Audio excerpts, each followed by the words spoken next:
Question number 7, Marco Biaggi. To ask the Scottish Government whether it plans to update or publish a progress report on its climate change delivery plan. Minister Stewart Stevenson.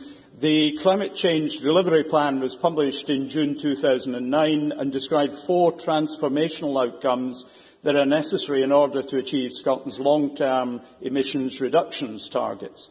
The delivery plan was followed in March 2011 by Low Carbon Scotland, meeting the emissions reduction targets 2010-22.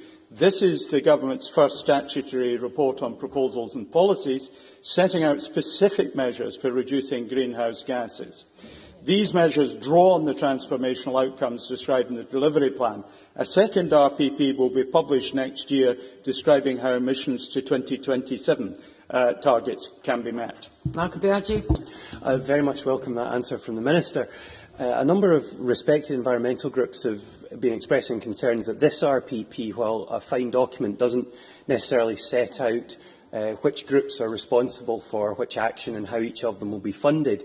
Could the Minister give some insight as to whether this will be addressed in the next RPP or in other statutory reports required by the Climate Change Act? Minister. Discussions on the next RPP are at an early stage. It's certainly true that the Government is not the sole source or even the majority source of funding for many of the policies and proposals within RPP1. I expect in the next report on policies and proposals that will be the case as well. I think that it is important to realise that there is a break between policies which are committed to by the Government and funded appropriately, and proposals which, of course, will be dealt at a later stage. In the case of the next proposal, perhaps after 2020. So perhaps the absolute certainty that the member is seeking might not be present in RPP2, but we have listened and we will respond.